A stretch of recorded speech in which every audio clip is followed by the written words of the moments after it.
Bismillahirrahmanirrahim. Warahmatullahi wabarakatuh. Sobat-sobat, kita bersama lagi di channel saya dalam dakwah Islam pencerahan. Sobat-sobat, baik yang pro maupun yang kontra dengan dakwah Islam pencerahan saya. Ada seorang Habib yang menyampaikan bahwa tahlilan itu boleh, bahkan sunnah, sobat-sobat. Dan ternyata ini ada sandarannya di salah satu kitab. Nah, coba kita simak dulu yang disampaikan oleh seorang Habib ini.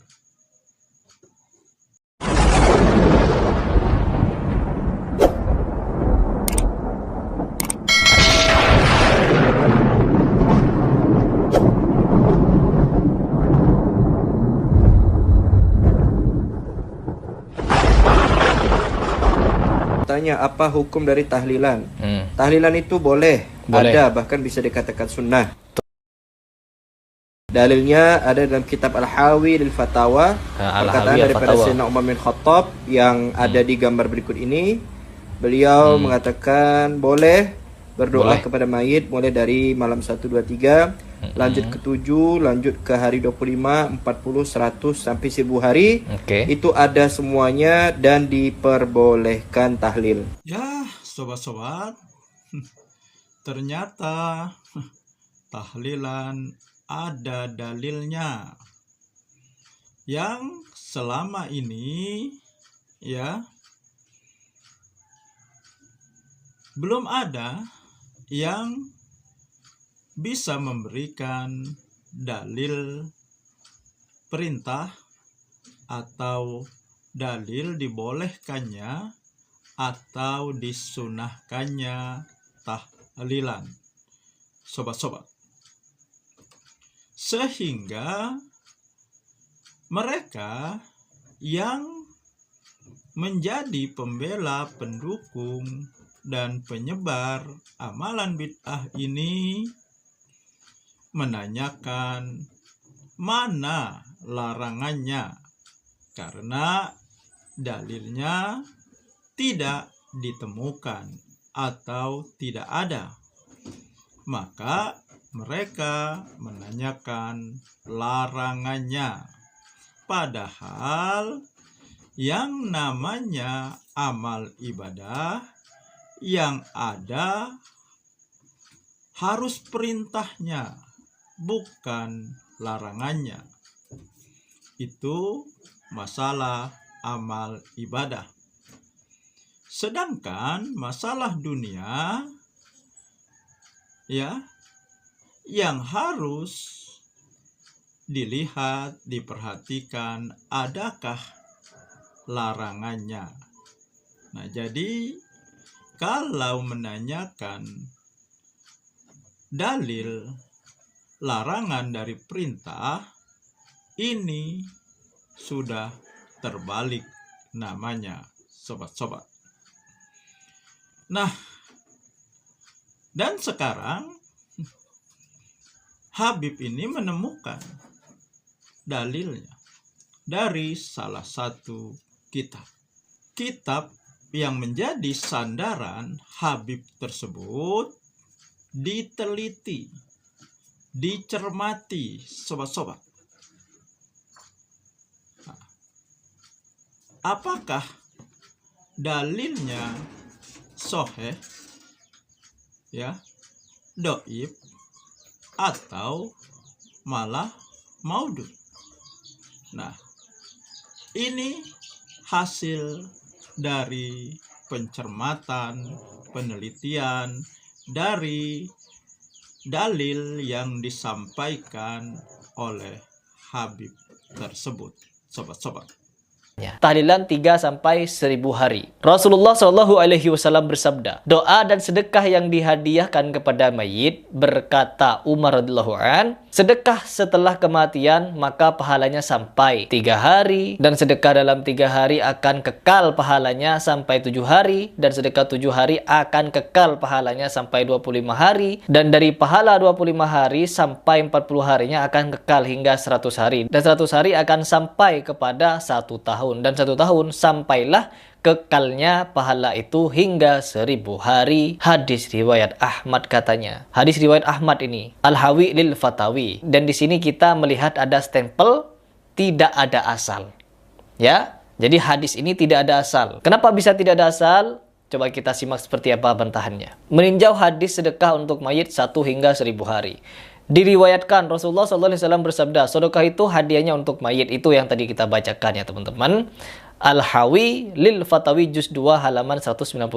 Hadis ini tidak ada asal. Riwayat dengan redaksi seperti ini tidaklah memiliki asal. Bahkan penisbatannya dalam Al-Hawi lil Fatawi juz 2 halaman 198 merupakan kedustaan sebab riwayat tersebut tidak ada. Tidak ada riwayatnya. Ya Allah, tim hadis lemah. Jadi sobat-sobat, ya, ternyata dalil yang disampaikan, ya, atau hadis yang disampaikan tidak ada asalnya.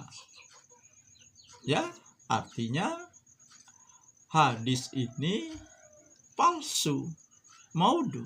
Berikut ini adalah tanggapan dari Mas Heri Pras, ya, yang sudah kita tahu beliau selalu tegas dan lugas dalam menyampaikan respon atau analisanya yang berhubungan dengan masalah-masalah seperti ini, sobat-sobat. Ini tidak ada asal. Coba kita baca caption. Hadis maudhu, palsu teman-teman. Adapun sabda Rasulullah SAW, doa dan sedekah itu hadiah kepada mayit. Ditemukan riwayat dari Abu Hurairah radhiyallahu anhu, Rasulullah SAW bersabda, kirimlah hadiah untuk orang-orang yang meninggal di antara kalian. Apa yang kami kirimkan wahai Rasulullah? Beliau Rasulullah SAW menjawab, sedekah dan doa. Kitab Hidayatul Ahya ilal Amwat. Status hadis ini dhaif jiddan, ya, lemah, sangat-sangat lemah sebab keterputusan sanad antara Ibnu Juraij dan Musa Al-Wirdan. Selain itu perawi Ali bin Musa Basri dan Abul Qasim An-Nasaiburi majhul, halaman tidak dikenal, ya, tidak dikenal. Dan Muhammad bin Al-Husain bin Musa Al-Sulmi merupakan perawi yang dinilai dhaif oleh ulama hadis. Allah. Jadi begitu ya. Jadi ada hadis-hadis yang lemah, ada hadis-hadis yang bermasalah yang digunakan untuk membenarkan amalia tahlilan. Ya teman-teman, kalau memang diantara hal seperti ini ada perkara goib, kita tuh analoginya gampang. Kan kadang seperti Ustadz Abdul Somad menyatakan, kalau perkara tahlilan itu 7 sampai 1000 hari itu